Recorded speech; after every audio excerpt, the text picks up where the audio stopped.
Ruth Castro em Fala aí Brasil.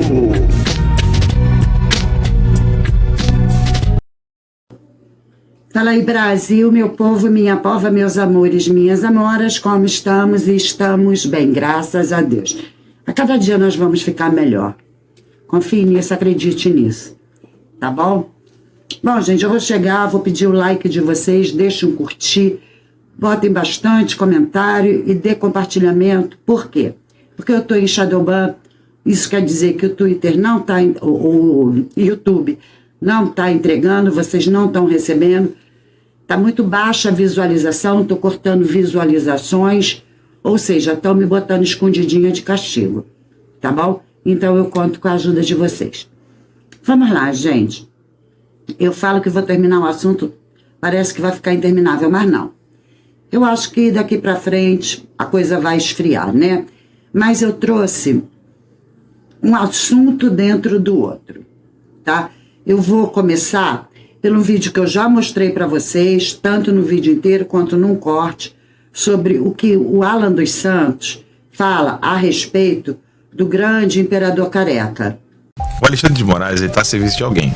Várias vezes, muitas pessoas especularam quem estaria por trás das ordens do Alexandre de Moraes. Hoje, graças aos documentos que estão sendo expostos pelo Michael Shellenberger, percebe-se claramente que quem estava por trás do Alexandre de Moraes era Biden, FBI, CIA. Ponto final. Isso é o que nós temos documentado. E você agora sabe que quem está por trás desse peito de ferro do Alexandre de Moraes é o poder americano, né? O Deep State americano. Se a mão mudar aqui em novembro, cadê o peito de ferro do Alexandre? Vai mudar. Só que ele é psicopata. Você acha que ele vai abrir mão? Ele vai querer levar a galera junto com ele. Mas o último cara que quis peitar o Dirceu e decretou o mantenimento da prisão do Dirceu em outubro morreu em janeiro de acidente de avião. Mas você entende que uma hora esse conflito vai chegar? Porque o peito de ferro dele era o Biden. Meio que já chegou. E se o Biden não continuar em... Né? Quem estava por trás? Que é o FBI, a CIA, né? E Biden. Tá, não estou falando novidade, mas por que eu estou trazendo isso de volta? Tá? Porque eu já tinha falado, o Trump vai trazer isso tudo, gente. Aqui vai ser um strike, vai ser um boliche. Acreditem nisso, tá? Mas a gente vê que a situação realmente é muito pesada, tá? Mas antes de eu trazer esse assunto para vocês, a situação que envolve diretamente o FBI, a CIA, o Biden, ou seja, o governo americano como um todo, eu quero mostrar, tá? Dentro desse escopo, né, do que o Alan dos Santos traz, eu quero mostrar uns trechinhos de uma fala do Van Hatten lá na Câmara, quando ele estava inquirindo, né, o Múcio, né, o ministro de Defesa que nós temos. E vocês vejam, vai agregar, tá, ao que a gente vai falar. O porquê, né, que as Forças Armadas tomam essa atitude. Primeiro, vamos rever o que o Van Hatten tem a dizer. Eu pedi para buscarem a Constituição do Supremo Tribunal Federal lá no prédio vizinho, até porque a Constituição da República Federativa do Brasil já não vale mais há muito tempo. E o artigo 142, escolhido lá nessa Constituição do Supremo Tribunal Federal, diz o seguinte, presidente: as Forças Armadas, constituídas pela Marinha, pelo Exército e pela Aeronáutica, são instituições nacionais, permanentes e regulares, organizadas com base na hierarquia e na disciplina, sob a autoridade suprema do ministro Alexandre de Moraes. E eu faço essa leitura aqui da Constituição do Supremo, já mencionando que retiraram o resto do artigo 142, que dizia o seguinte: e destinam-se à defesa da pátria, à garantia dos poderes constitucionais e por iniciativa de qualquer destes, da lei e da ordem. Por que eu digo isso, senhor presidente? Porque o que nós vemos acontecer hoje é um desrespeito à Constituição flagrante do ministro Alexandre de Moraes, da Suprema Corte, e a reação das Forças Armadas é de complacência, e do Ministério da Defesa também. Depois disso tudo, nós acompanhamos em todos os meios de comunicação, por exemplo, o Sul, lá do meu Rio Grande do Sul, as frequentes conversas entre Alexandre de Moraes e o comandante do Exército. O Globo, Bela Megalhas, frequentes conversas entre Alexandre de Moraes e o comandante do Exército. Agenda do Poder, comandante do Exército só decide promover general envolvido em investigação após consultar Alexandre de Moraes, que deu sinal verde. É o Alexandre de Moraes que manda no comando? Comandante do Exército consultou Moraes antes de escolher general, citar no caso Marelli. Fake news, presidente. Peço encaminhar o inquérito das fake news, que o general do Exército proteja a sua corporação e peça ao ministro Alexandre de Moraes que tome providência. Ou então, o Exército está subjugado ao ministro Alexandre de Moraes, ao STF. O Exército tem medo, pelo que se vê nas notícias. Ou desminta e diga que não. A farda de nada serve, não só do Exército, como das demais forças. Se tem medo de uma pessoa, enfrentem o ditador. Enfim, tem medo. Agora tem medo por quê, gente? Se a gente pensar que o FBI, a força americana como um todo, a CIA, o governo inteiro, Biden, né, estava por trás disso, eles não estavam com medo do Alexandre de Moraes. O Alexandre de Moraes pode, sim, aqui dentro do Brasil, ser o regente, tá? Mas eles ficaram com medo de quem estava por trás. Por quê? Eles vão encarar o todo americano, as Forças Armadas americanas, a CIA, o FBI, peidaram na farofa, né, gente? Com medo daquela força que estava no comando. Não dos Estados Unidos, mas no todo. Biden está por trás da força que está dando para Putin, fazendo de conta que é aliado do Zelensky, fazendo de conta. Biden está por trás do ataque que Israel sofreu, fazendo de conta que não, né? Tudo que está acontecendo, e no debate, para quem viu o debate do Biden com o Trump falou claramente sobre isso. Claramente que isso tudo só aconteceu porque o Biden deixou tudo para trás, né? No Irã. Armas, soldados e tal. Enfim, ele deixou o armamento lá, ele deu força, ele liberou uma conta que estava bloqueada do Irã, tá? Então ele está por trás disso tudo. E aí, nossos miliquinhos daqui peidaram na farofa, tá? Mas, é o que eu estou falando, com o que está acontecendo lá agora e vindo isso tudo à tona, tá?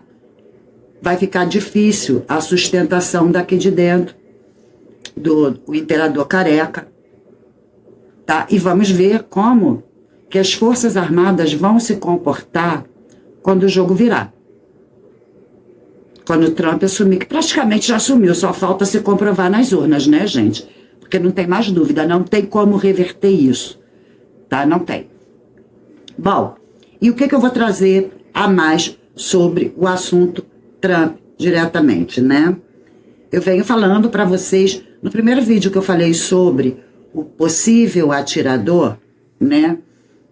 Eu falei que ele poderia ter sido convencido a defender e se colocou na posição do sniper por defesa do Trump. Uma tese minha, uma teoria minha, que eu levantei lá no primeiro vídeo sobre o assunto, tá?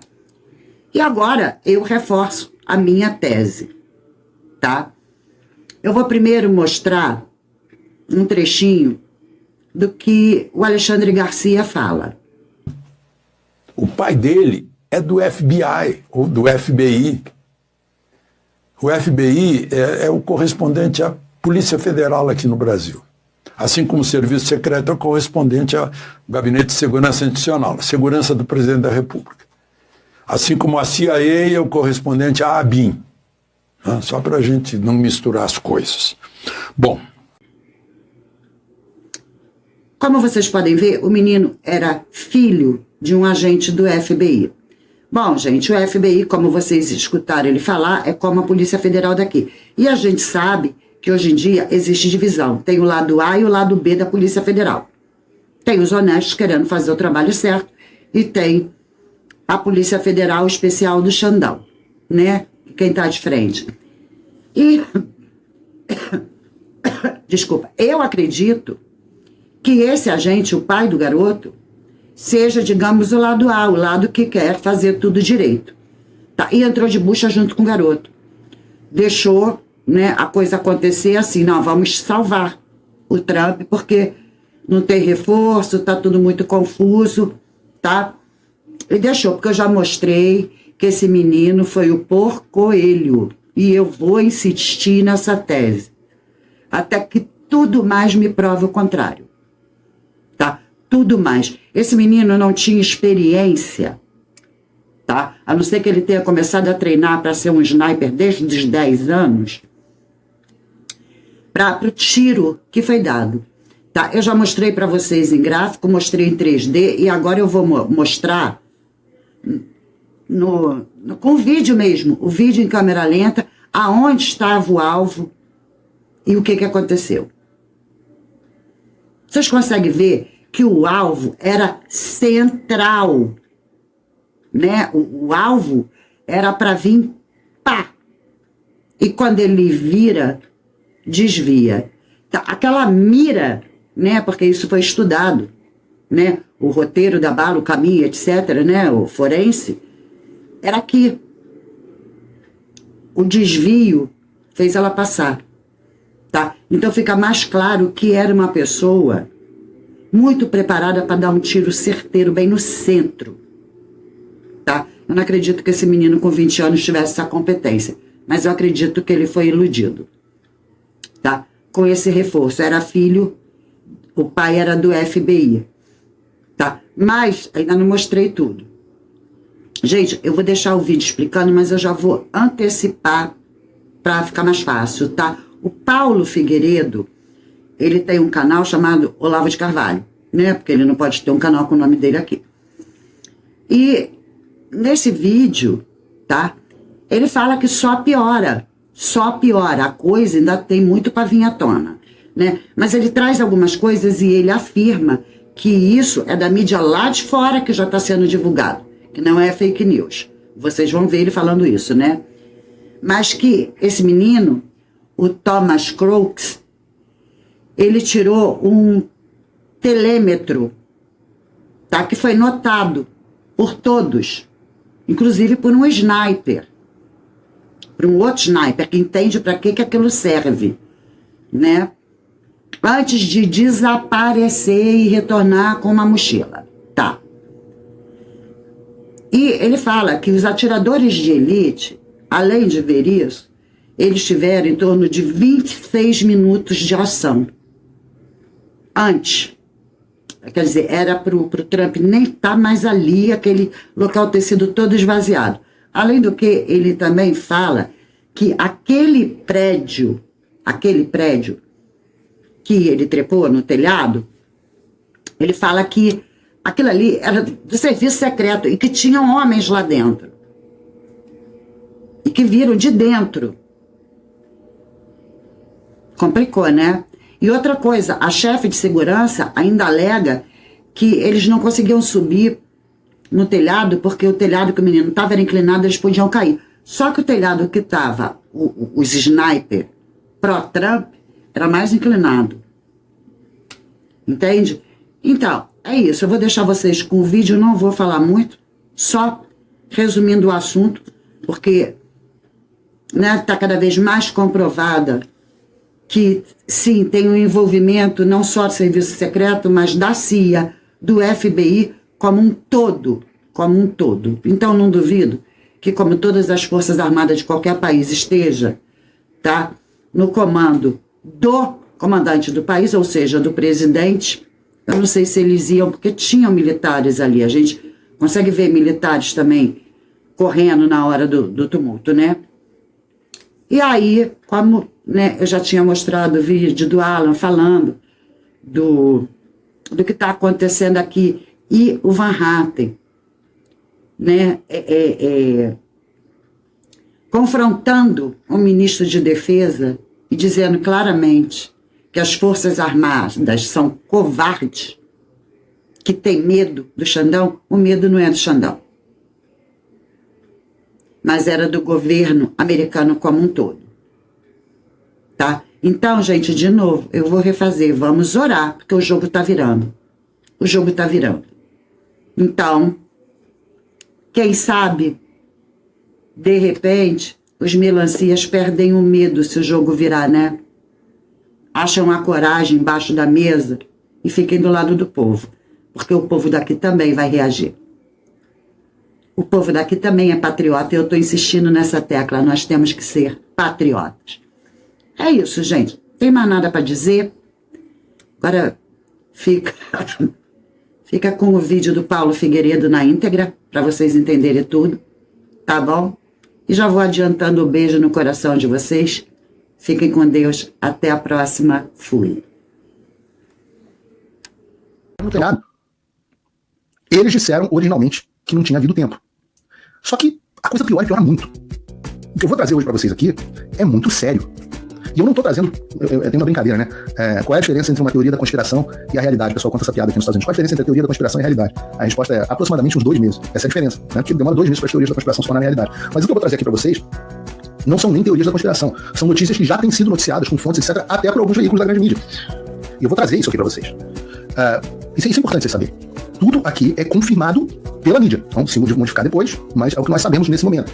Uma dessas coisas é que o Thomas Crooks teria sido avistado pelas forças de segurança em um telhado 26 minutos antes do tiroteio que quase matou o Trump. Não estou falando de 2 minutos, nem 3 minutos. Eu estou falando de 26 minutos. De acordo com a rede WPXI-11, alguém havia notado um homem suspeito no telhado às 5h45 da tarde. 5h45 da tarde. A pessoa tirou, inclusive, uma foto do Crooks. Essas fontes que falaram com esse WPXI-11, nesse canal, é um canal local, dizem que um policial também havia visto o Crooks no chão, andando anteriormente, e o reportou como uma pessoa suspeita e tirou uma foto antes das 5h45. Depois um policial foi até o local e não encontrou o Crooks. 26 minutos depois dessa segunda foto ser tirada, os tiros foram disparados. Reparem, isso destrói completamente essa versão com fotografia, de comprovação, destrói completamente a versão oficial de que não havia dado tempo para avisar da ameaça e retirar o Trump do palco. E isso é sinistro. E tem mais. Tem mais. Acho que eu encerrei? Não, tem muito mais. O prédio que o Thomas Crooks escalou e de onde ele atirou era a área de preparação para a equipe tática da polícia. De acordo com a ABC News. Não é o Paulo Figueiredo. A ABC News noticiou que o prédio que o Thomas Crooks escalou e de onde ele atirou era simplesmente a área de preparação da polícia. As aspas são, as aspas da ABC News. O prédio onde o atirador Thomas Crooks subiu no telhado e abriu fogo era a área de preparação para a equipe tática da polícia local que fazia vigilância da multidão. 2 oficiais das forças de segurança vazaram para a ABC News. Ou seja, havia forças policiais dentro do prédio utilizado para o atentado. Dentro. O Thomas Crooks escalou o prédio utilizado pelas forças policiais. Você não está satisfeito ainda, né? Não tá suspeito o suficiente para vocês. Então calma que piora um bocado. O Crooks tirou um telêmetro.